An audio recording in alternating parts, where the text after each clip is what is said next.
Oke, jadi kembali lagi di eh, Instagram Live bareng Ruang Saham dan Alfa Finansial. Di mana tema hari ini kita akan bahas yang namanya lebih dulu investasi atau kita harus selesaiin dulu yang namanya dana proteksi, teman-teman.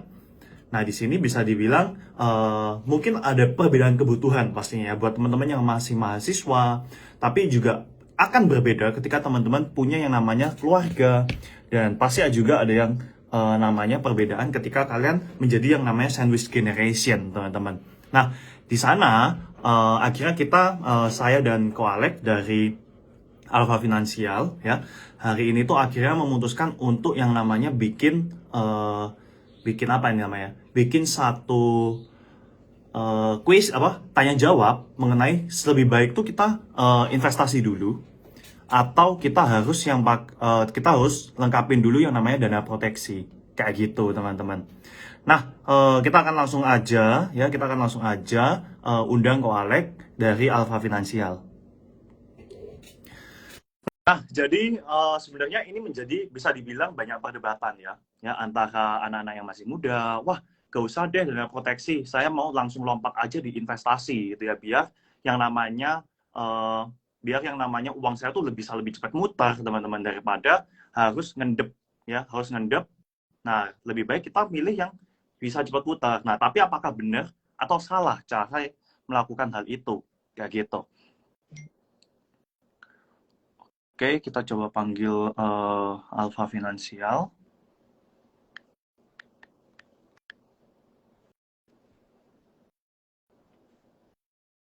Oke, kita udah send request. Nah, teman-teman, jangan lupa ya, kalau kalian mau belajar yang namanya edukasi secara investasi, finansial, yang di luar pasar saham, nah kalian bisa langsung follow @alfafinansial.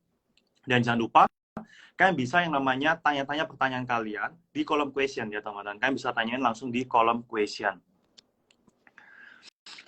Nah, jadi sebenarnya kalau menurut saya pribadi ya, teman-teman, dana proteksi di sini yang akan kita bahas ya, dana proteksi yang akan kita bahas hari ini itu mengenai yang namanya dana darurat dan insurance ya.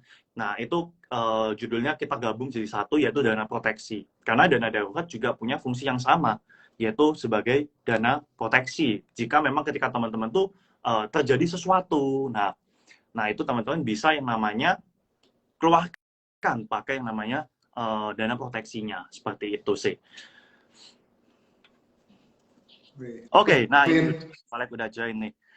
Nah, jadi teman-teman, ini udah minggu ketiga ya Ruang Saham collab bareng Alfa Finansial, dan 2 minggu lalu itu kalau teman-teman lihat kita tuh banyak bahas reksadana ya. 2 minggu lalu itu kita bahas reksadana. Minggu lalu kita tuh bahas sebenarnya tujuan finansial teman-teman itu apa sih ya, financial goal teman-teman tuh ngelakuin investasi. Nah, itu akhirnya tuh apa sih goal kalian?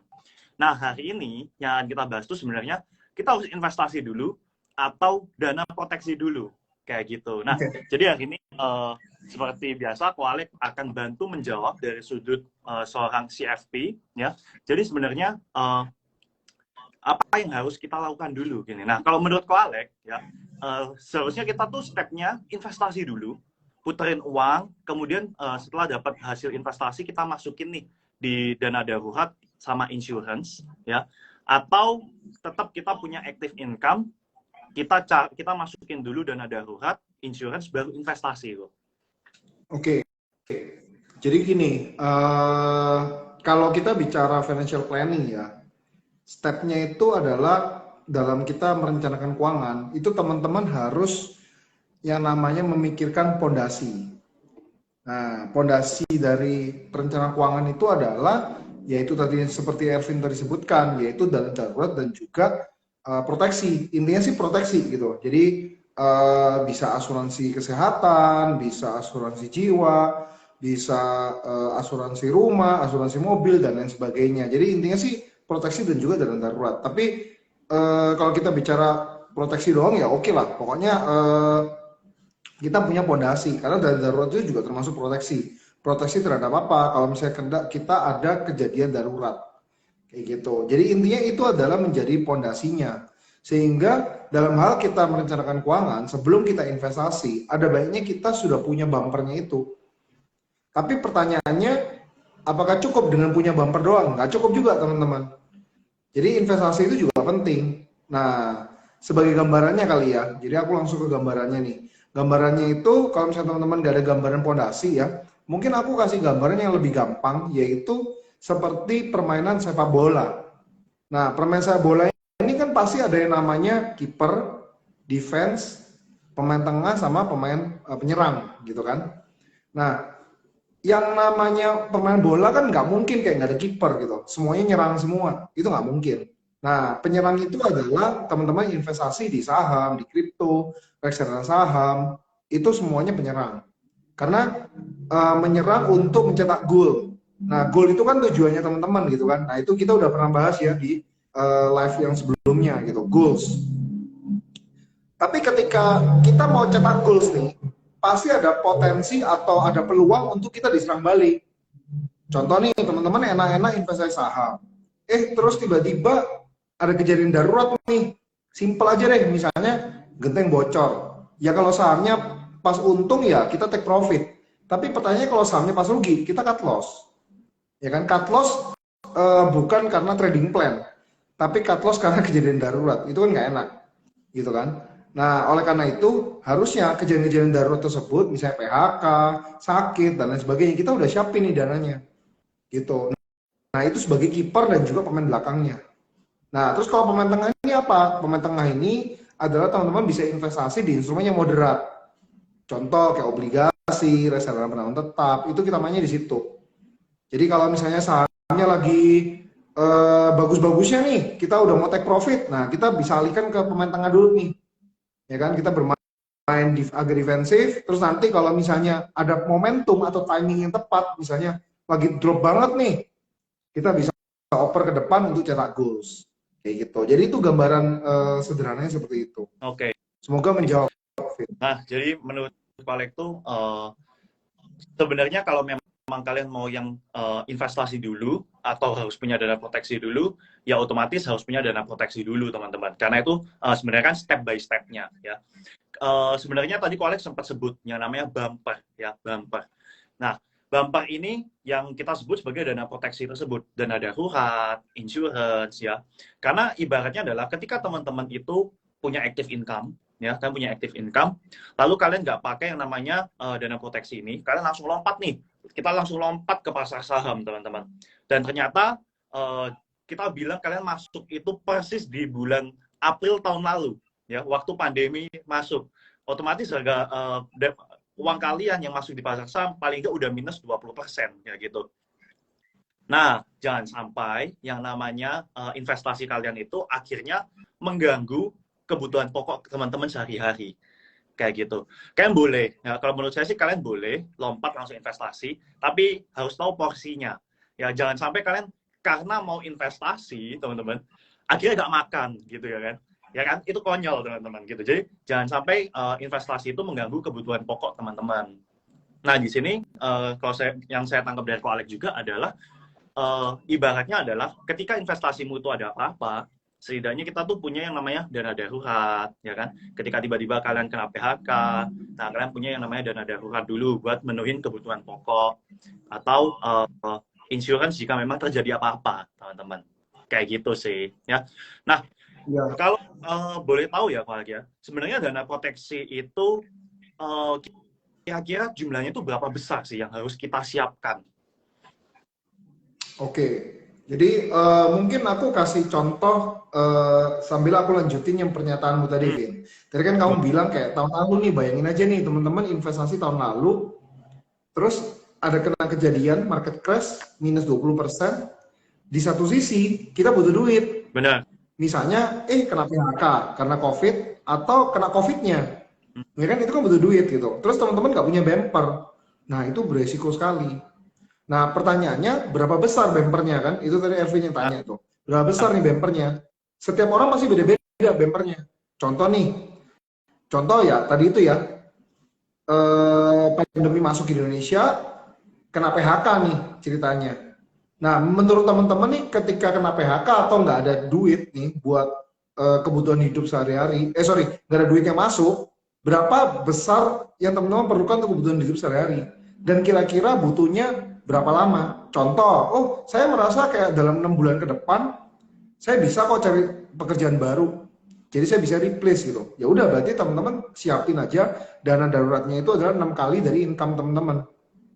Contoh misalnya income-nya adalah 10 juta per bulan, terus kena PHK, tapi kita punya tabungan 60 juta, nggak ada masalah kan? Gitu. Jadi kita masih bisa hidup 6 bulan lagi. Tapi seandainya kalau misalnya teman-teman nih 60 juta itu teman-teman masukin di saham semua dan kena PHK pada saat COVID tahun lalu, duit teman-teman sisa 40 juta doang. Jadi bertahan hidupnya cuma 4 bulan doang. Nah itu resikonya di situ. Kalau kita masukin all in di saham. Jadi ada baiknya dana darurat itu nggak dimasukin di saham. Misalnya dimasukin di deposito atau reksadana pasar uang. Nah, sahamnya itu uang sisanya tuh, sahamnya. Gitu. Nah, bagusnya kalau teman-teman punya dana darurat, seandainya nih jatuh ya market crash ya. Ini ceritanya teman-teman punya dana darurat nih. Kalau tadi kan ceritanya tidak punya. Sekarang aku kasih cerita yang teman-teman punya. Teman-teman punya kan 60 juta tadi kan? Nah, terus teman-teman udah komitmen nih, setiap bulan gua harus top up 10% dari income. Nah, nggak kerja, tapi bisa top up saham. Loh kok bisa? Karena punya dana darurat tadi. 1 jutanya masih bisa dimasukin saham lagi. Karena kita punya cash. Nah, itulah bagusnya punya dana darurat. Dana darurat itu ibaratnya kayak ban serep lah. Penting nggak penting gitu loh. Tapi pas kita butuh, itu jadi penting. Tapi kalau kita butuh nggak ada, yang susah. Kayak gitu. Jadi ya, intinya teman-teman siapin dana daruratnya. Nah, terus tadi Ervin juga sempat singgung mengenai asuransi. Nah, asuransi menurut saya itu adalah satu produk instrumen di mana kita mengalihkan risiko ke perusahaan lain, ke pihak lain lah, ya kan, ke satu perusahaan namanya perusahaan asuransi. Loh, kenapa kok kita harus alihkan? Karena kejadian tersebut atau risiko tersebut kita nggak tahu kapan terjadi. Satu. Kedua, jumlahnya kita nggak tahu. Kalau PHK tadi kan udah jelas nih. Kita butuhnya 6 kali gaji, udah beres gitu kan, 60 juta kalau gaji 10 juta. Tapi kalau sakit pertanyaannya butuh duit berapa? Sampai hari ini kalau saya tanya ke semua orang, bahkan saya tanya ke Ervin nih, kalau saya tanya, Vin kalau sakit tuh butuh duit berapa? Pasti Ervin juga nggak bisa jawab. Karena sangat bervariasi gitu loh. Namanya sakit tuh bervariasi, sakit apa dulu nih kok gitu kan? Sakit jantung, Vin. Jantung kan juga banyak gitu. Ada yang habis 1 miliar, ada yang habis cuma 100 juta, banyak banget. Nah, yang kayak gitu-gitu, daripada teman-teman pusing, itu kita pakai asuransi. Nah, uang sisanya kita invest ke saham. Nah, kurang lebih kayak gitu, Vin, gambarannya. Gitu. Tapi kalau misalnya pendapatannya udah naik nih kok, ya. Jadi kita udah punya dana darurat 10 juta nih. Nah, kemudian tahun depan nih akhirnya kita punya pendapatan naik nih. Ya, jadi kita punya pendapatan naik. Nah, otomatis apakah dana darurat ini butuh ditambah kok? Oke, jadi gini, ada mitos bahwa kalau pendapatan naik, lifestyle juga naik. Kalau memang lifestyle-nya juga naik, maka dana darurat harus naik juga. Tapi kalau ternyata pendapatan naik, lifestyle-nya sama, nggak usah naik dana darurat. Karena dana darurat itu tujuan utamanya adalah jagain lifestyle-nya kita nih. Lifestyle di sini nggak harus yang foya-foya ya. Karena kan orang kalau dibilang lifestyle itu foya-foya, bukan. Lifestyle itu maksudnya kebutuhan hidupnya kita nih. Cuma kebanyakan orang, kalau gajinya naik, itu kebanyakan pasti kebutuhan hidupnya naik. Contoh, gaji 10 juta belum cicil mobil. Tapi nanti begitu gaji 15 juta udah mulai cicil mobil. Terus naik lagi gaji 20 juta cicil rumah. Nah, kalau gitu kalau nggak ada dana darurat yang naik terus gimana? Kalau misalnya tiba-tiba bulan depannya penghasilannya 0. Gitu. Tapi kalau misalnya ternyata teman-teman gaji naik nih, terus nggak ada cicilan lagi. Oh, kayaknya dari dulu ya gini-gini aja gitu. Pengeluarannya sama terus. Mau gaji sampai 20 juta pun pengeluaran sama. Berarti dana darurat nggak usah tambahin. Tambahin ini ngikutin inflasi aja. Tapi nggak ada masalah. Kalau untuk ngikutin inflasi, kita kan bisa cari produk yang beat inflation kan, ngalahin inflasi gitu loh. Jadi otomatis kan dana darurat kita juga naik. Makanya dana darurat jangan simpan di bawah bantal. Kalau di bawah bantal nanti kena inflasi terus, kita harus tambahin terus. Tapi kalau misalnya kita masukin di instrumen keuangan yang bisa ngalahin inflasi, maka otomatis kita nggak perlu nambah sebenarnya. Karena ditambahin sama pihak lain, gitu, dibantu atur sama pihak lain, kayak gitu. Jadi kayak gitu, Vin. Semoga jawab nih, Vin. Oke, menjawab, Bobo. Nah, berarti kalau kita udah punya yang namanya dana darurat, kemudian ada insurance, ya, Bro. Berarti ketika kita kan tetap bekerja nih, kita tetap punya active income, dan bisa dibilang meskipun gaji kita naik, ternyata lifestyle kita nggak naik nih. Nah, uang-uang yang memang yang tadi bisa lebih-lebih itu, jika dimasukkan ke pasar saham, udah termasuk dana dingin, berarti, Bro. Iya, kalau menurut aku iya, gitu. Nah, untuk masalah instrumennya masuk di saham, obligasi, itu kan lebih ke money management untuk investasi ya. Tapi kalau kita bicara financial planning, pokoknya ketika teman-teman udah atur pondasinya nih, ya, pondasinya udah jelas nih, pondasi untuk bangun rumah misalnya 2 lantai. Ya udah, kalau pondasi udah beres ya tinggal bangun aja rumahnya. Which is tinggal investasi aja. Tinggal diatur-atur, mau investasi saham, obligasi, ya terserah teman-teman gitu. Pokoknya sesuai dengan kenyamanan, uang sisanya masukin semua juga nggak masalah. Kayak gitu. Jadi ibaratnya kayak rumah itu anti badai, aset kita anti badai juga gitu. Harusnya nggak ada masalah. Tapi kadang kan ada orang mikir gini ya, Vin ya, kayak gue ini udah punya dana darurat, tapi begitu saham anjlok banget, ya, terus stresnya bukan main gitu loh. Kayaknya besok gue nggak makan deh. Nah, artinya ada yang salah. Gitu. Ya dia masukin di saham tuh ada yang salah nih, porsi duitnya. Tapi kalau misalnya porsi duitnya bener-bener kayak misalnya turun tuh ya merasa kecewa ya pastilah ya, namanya cut loss atau floating loss tuh pasti ya nyesek juga gitu kan. Tapi kalau dia sampai cuma nyesek doang berarti udah bagus gitu. Dan mental kita kan juga nggak kena ya. Ibaratnya kan kalau kayak kita baca-baca di forum saham kan, wah ini sahamnya ARB terus nih kena mental gitu kan. Itu udah bahaya banget tuh. Biasanya kalau udah kena mental down lebih hancur lagi ya. Ibaratnya kalau itu psikologi trading ya, Vin ya. Lebih hancur lagi gitu. Nah, itu bahaya banget. Jadi makanya menurut aku financial planning ini juga mempengaruhi psikologinya kita nanti dalam hal ngatur duit. Gitu. Benar. Jadi memang teman-teman memang aku tahu teman-teman follow di Ruang Saham pastinya mau yang namanya fokus di gimana sih belajar saham, gimana sih secara teknikal bisa dapetin profit dari saham, gimana secara fundamental bisa dapat profit dari saham. Nah, tapi teman-teman nggak boleh yang namanya menyepelekan yang namanya financial literasi keuangan ya, literasi keuangan ya. Ya, karena bisa dikatakan ketika teman-teman itu punya dana pas-pasan ya, kalian punya dana pas-pasan, lalu kalian mikirnya adalah, wah udahlah, aku mau masukin di pasar saham dengan harapan ya uangnya naik 2 kali lipat, teman-teman. Dengan harapan uangnya tuh naik 2 kali lipat ya. Tapi kalian harus paham, yang namanya investasi itu juga bisa rugi, teman-teman ya. Yang namanya investasi itu juga bisa rugi. Jadi kalau misalnya teman-teman hari ini ada yang masuk di pasar saham ya, kemudian, nah seperti yang tadi Alex bilang, kalian punya tanda-tanda itu yang pertama, ketika sahamnya jatuh tuh kayak, wah besok gak makan, atau kena mental, atau yang biasa paling sering terjadi di pemula itu adalah gak bisa tidur, teman-teman ya. Gak bisa tidur karena mikirin, wah sahamnya merah nih, besok gimana ya. Nah itu teman-teman wajib benerin yang namanya keadaan finansial teman-teman dulu. Ya, coba pikirkan apakah benar-benar itu dana dingin, dan jika memang dana itu bisa dikatakan hangus, teman-teman, hangus, itu ngefek ke kehidupan kalian sehari-hari apa enggak, kayak gitu. Nah, kalau memang nggak ada efek, ya berarti itu dana dingin. Ya, tapi kalau memang efek, ya teman-teman harus coba pikirin untuk money manajemennya dulu, kayak gitu. Kalau cut loss ya pasti nyesek, teman-teman. Tapi kan efeknya belum tentu kena ke kebutuhan sehari-hari kita, kayak gitu sih.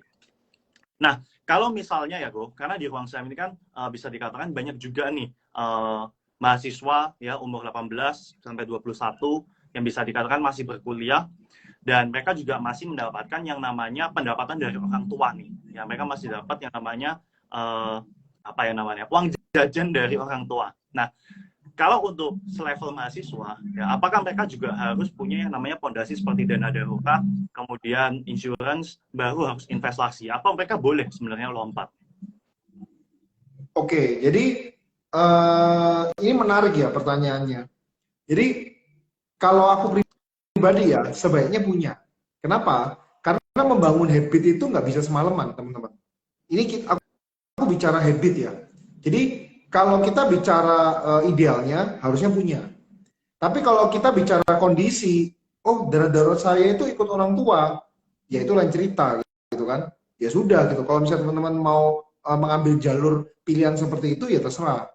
Tapi kembali lagi, yang namanya financial planning itu sangat berhubungan dengan namanya habit dan jam terbang. Itu sama kayak investasi saham kan. Ervin jago banget trading saham karena jam terbang. Benar. Awal-awal trading, aku yakin nggak mungkin langsung jago gitu. Sama dalam ngatur duit juga gitu. Jadi jam terbang itu sangat menentukan. Nah kalau teman-teman jam terbangnya rendah, ibaratnya kayak ntar dulu deh, kan masih ada orang tua, ntar dulu deh, masih ada orang tua. Nanti lama-lama kan kebiasaan akan ngandelin orang tua. Jadi habitnya itu lebih ngandelin orang tua.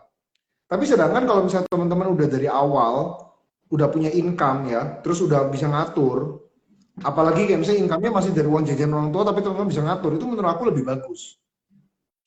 Kayak gitu. Jadi lebih ke arah kayak membangun habit sih menurut aku, Vin, jawabannya. Jadi kalau misalnya teman-teman memang niat untuk bangun habit dari awal dan naikin jam terbang dari awal, itu bagus banget buat teman-teman. Kayak gitu. Jadi lebih ke arah situ sih. Masuk akal sih. Ya, jadi teman-teman benar sih. Ketika kita mau bangun suatu habit, ya otomatis nggak mungkin dong itu dalam satu malam bisa berubah ya teman-teman ya. Kecuali teman-teman memang punya tekad, punya komitmen, ya itu lain cerita pastinya. Ya. Nah, teman-teman, dan tentunya ya, ketika kita bangun habit, ya pasti banyak banget hambatan yang akan kita temui ya. Dalam arti kayak, wah terkadang, ya misalnya kemarin ya kan, ada 10-10 ya kan, Harbolnas. Nah, jangan-jangan nanti uang teman-teman kepake. Ya, jangan-jangan nanti uang teman-teman kepake. Kayak gitu. Oke, tadi kan kita udah bahas yang versi mahasiswa. Ya, kita udah bahas versi mahasiswa. Nah, di follow uang saham ini juga bisa dibilang ada yang dari 18 sampai 21, tapi ada juga tuh yang udah mulai usia 25 sampai 35 loh. Which mean bisa dibilang ya mereka tuh ada beberapa yang memang udah berkeluarga. Ya, mereka udah berkeluarga. Nah, kalau memang ada salah satu kasus ya tuh, bisa dibilang seorang A ini udah berkeluarga dan dia termasuk salah satu yang kena sandwich generation. Jadi harus nanggung orang tua dan juga harus nanggung anak-anaknya. Nah, kalau udah kena yang model sandwich generation seperti ini, nah dia harus nyiapin dana darurat untuk dia sendiri. Kemudian apakah nantinya kan ada yang namanya insurance kok. Nah, dia harus siapin insurance ini untuk yang orang tuanya terlebih dahulu atau untuk dia sendiri terlebih dahulu.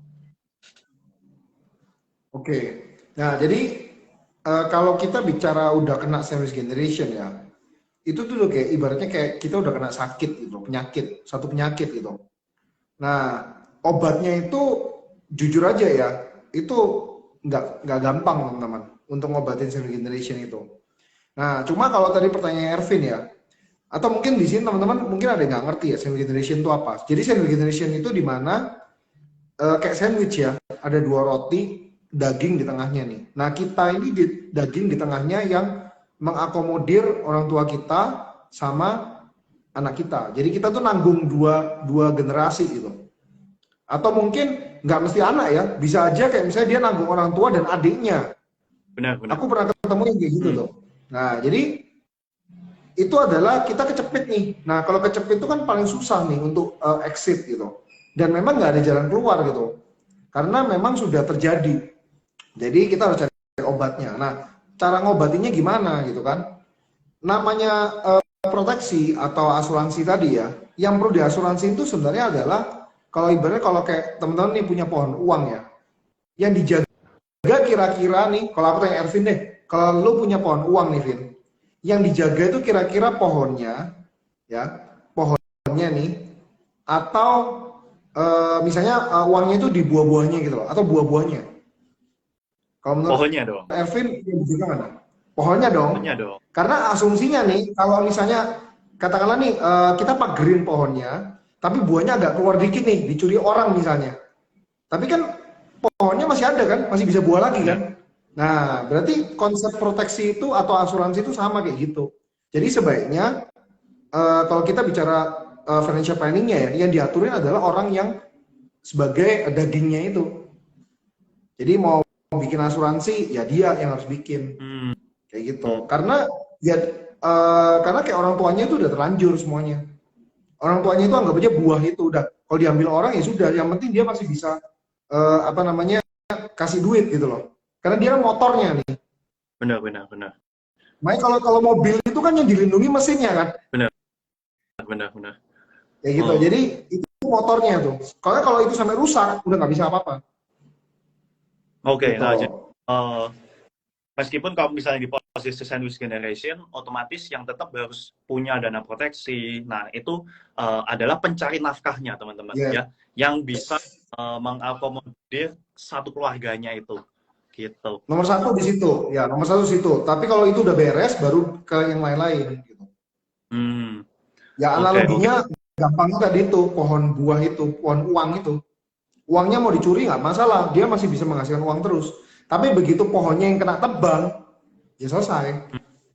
Hmm, oke. Nah, jadi ibaratnya teman-teman ya, pencari nafkah itu pasti harus dilindungi pertama kali, ya. Kemudian kalau memang udah pencari nafkahnya udah terlindungin dan bisa dikatakan secara finansial bertumbuh kalian, bisa dibilang kalian bertumbuh. Nah, baru di sana kalian memikirkan, ya. Nah, memikirkan apakah memang orang tua butuh dikasih apa enggak, seperti itu sih.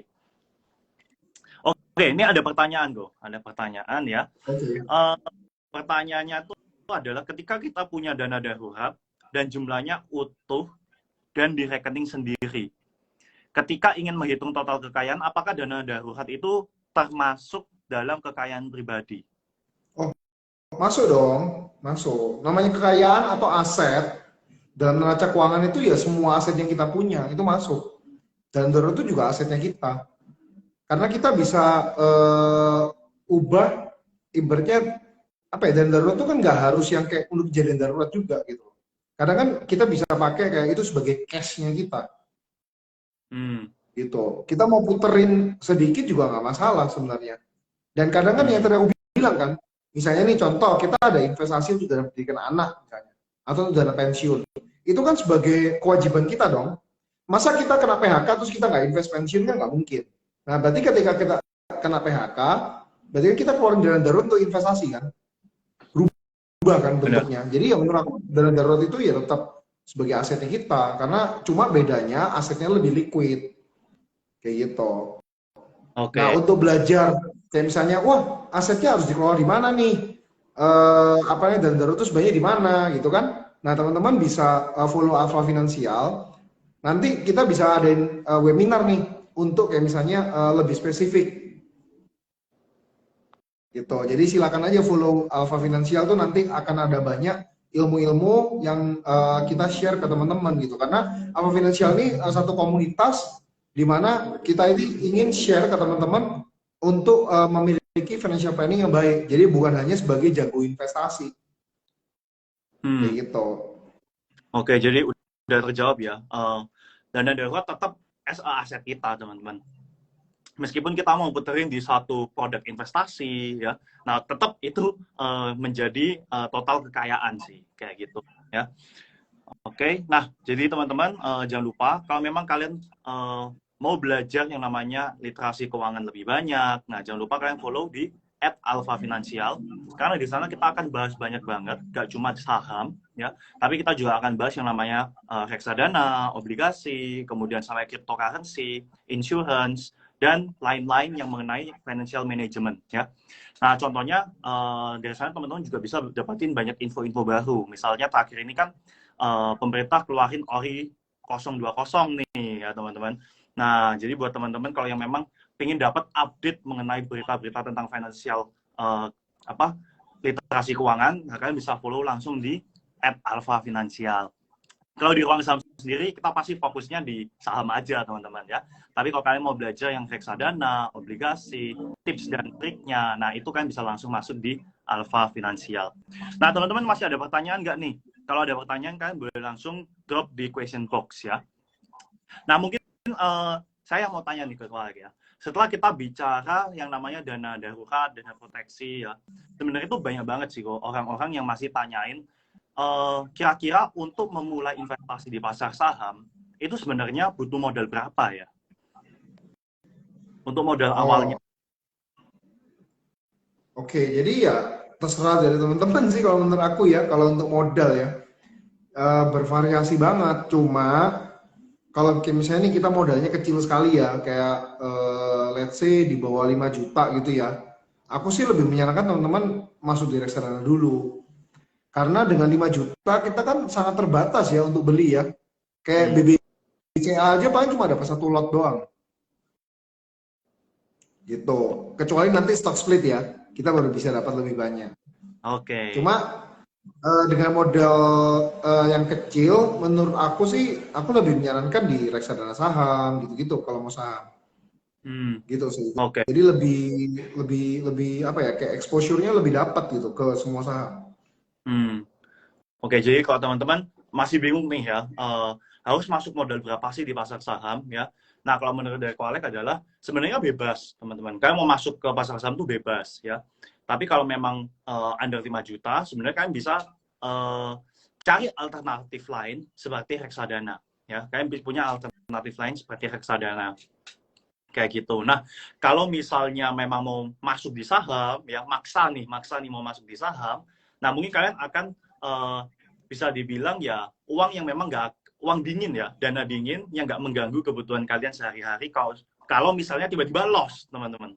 Kayak gitu. Oke, nih ada yang tanya lagi, kok izin nanya investasi? Oke nih. Kok izin tanya investasi yang aman untuk pemula itu seperti apa ya, kok? Wah, general sekali ya ini lagi ya. Ya paling aman itu menurut aku ya deposito dan juga reksadana pasar uang itu udah paling aman dari sisi risiko market. Kalau untuk pemula mending di situ aja. Nah, kalau untuk pemula, kalau menurut saya sendiri adalah kalau memang kalian selama ini cuma nabung aja, naruh di bank, ya mungkin bisa mulai step by step. Ya, step by step dalam arti kalian mulai pindahin yang tadi kita sebutkin adalah dana darurat. Ya, kalian mulai bikin dana darurat, kemudian kalian mulai pindahin itu di reksadana pasar uang atau deposito. Kalau nanti memang udah ada lebih, kalian mau coba di pasar saham, ya boleh teman-teman, boleh. Tapi ya nominalnya memang nggak usah terlalu besar, nggak apa-apa ya. Semua orang yang pertama kali masuk pasar saham ya pasti pemula kok ya. Nah, yang penting adalah ya semuanya ada OJK-nya lah teman-teman ya. Yang penting ada OJK-nya kayak gitu.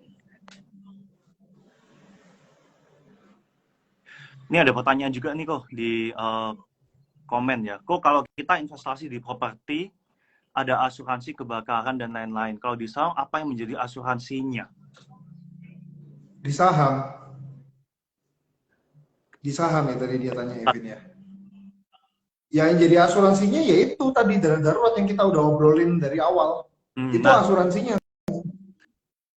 Nah, jadi kalau kita bicara kalau di properti kan memang ada yang namanya insurance yang mengcover ya, atau jiwa kita sendiri ada insurance yang mengcover gitu loh teman-teman. Tapi kalau di pasar saham karena bisa dikatakan ya dia kasih dia kasih high return yang otomatis juga high risk ya.